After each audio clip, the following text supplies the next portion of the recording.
You mightn't happen to have a piece of cheese about you now, would you, boy?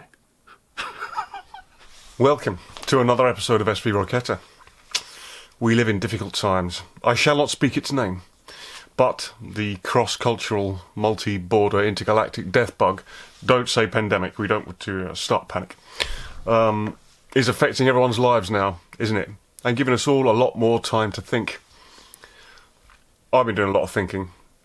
And this has been bubbling up for a very long time. You know, most of my videos, they have no real point. There's no point. There's a point to this one, but there's no real sailing in it. So if you're one of my regular viewers that watches my sailing and my exploits on the boat, you're going to be disappointed, I'm afraid. I hope lots of other people see this, actually.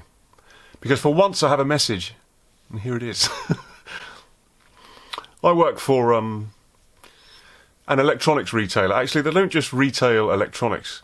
They sell stuff, lots of stuff. Anything you want, really. And my employer in this time, so far, has been very, very good to its people. I'm working.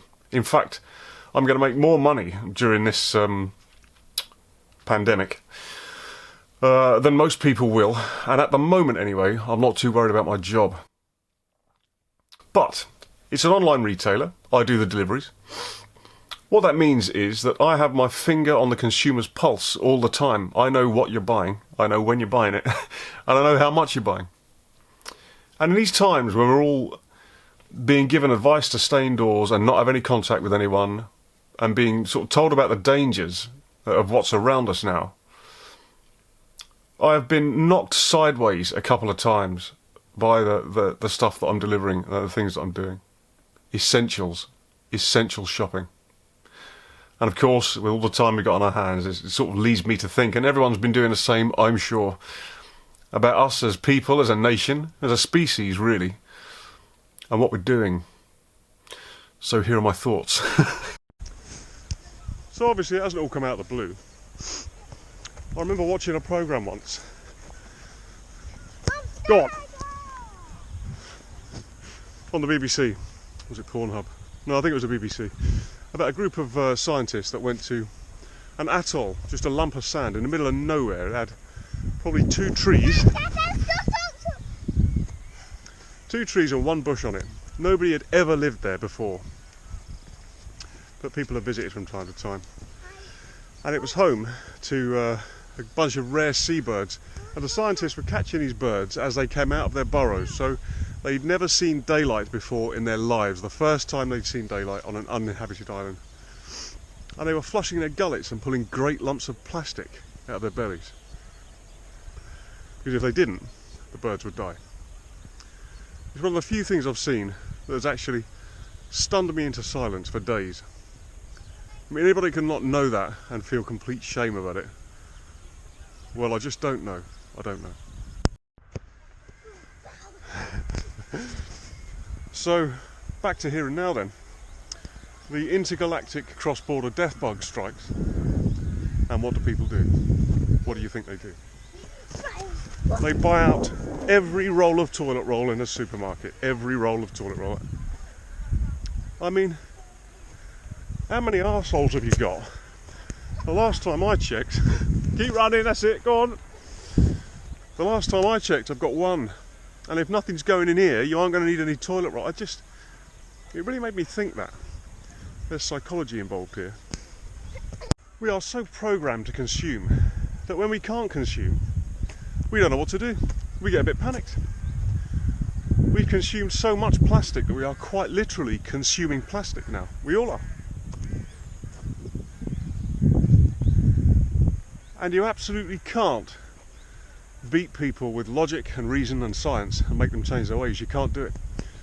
If you could, nobody would smoke. I smoke. Nobody would smoke. And nobody would ever knob anybody else or be knobbed without a condom. People do that. People take risks all the time. It's not because they don't know or they're stupid. It's something in human nature to a point that makes us do it. But we're also marketed at almost from birth. When you have kids, you notice that sort of thing more and more. It really is quite horrifying. If you think that you're choosing anything you're buying, you haven't seen the whole picture, you know. You're really not. There was a French philosopher called Michel Foucault who had some very interesting ideas on what constitutes choice. He basically argues that if you're only given black and white to choose from, that isn't really a choice because there are lots and lots of colours. Along those lines, you know. And the stuff that I'm delivering, it's not essentials. It's short-term stuff. We've lost our perspective. We don't know what the moment is now, and we have no idea what tomorrow is. We think that tomorrow is 3 or 5 years down the line, and it's not. All the flat screen TVs and the exercise equipment and the nail extensions and hair extensions, my goodness. You know, 5 years from now, that's going to be buried somewhere. All of it. People will probably still be paying for it then, of course. It just doesn't make any sense. You see, the moment is right now, isn't it? And then it's gone. And tomorrow isn't 5 years down the line when the car that you paid £10,000 for explodes. Tomorrow is where our children will live.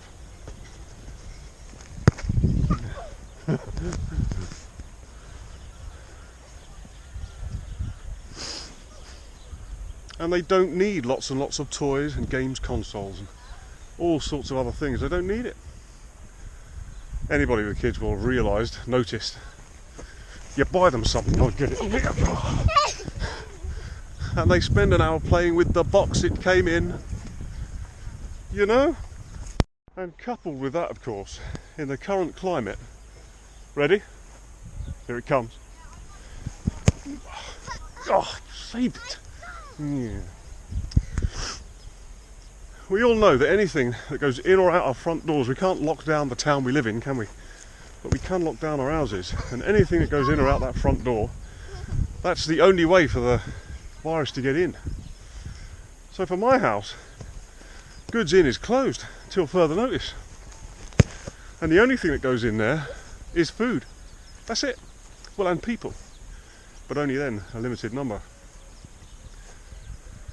I think we really need to look hard at what's going on here, because without the global commerce there wouldn't be the global travel that spreads things like this. And I think that's something to think about. It's something to think about. I don't think we're doing it right, most of us. I'm not doing it right. I'm not saying I'm any better than anyone else. But I'm thinking about it at least and trying. Yes! It's a goal. That's a goal. 1 point for Daddy. I think to wrap up on something a bit more positive, stay safe, enjoy spending time with your families. I am. This for me is like a golden opportunity. It's fantastic. Every time I get home, my daughter's home, he scores again! And we have a great time together. Try and keep your chins up. And next time, and next time on Sailing Roqueta, there still won't be any sailing. I think I can say that pretty safely. However, I will be making some new Iroko grab rails for my boat. I've already begun the filming process for that, so that I think is going to turn out to be quite an interesting video. And will be as apolitical as... Right, quick look at the YouTube checklist here. End of the... Oh, call to action. Call to action. Right. The moment. Which I'm clearly not living in at the moment, am I? I'm talking to you and playing my daughter. Mark out 30 square centimetres of your lawn and cut it with a pair of scissors. Cut every blade of grass the same height.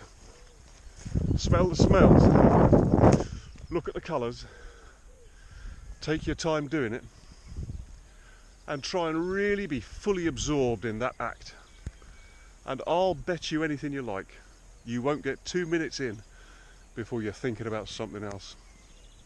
That's okay though. That's how it's supposed to be. Keep trying.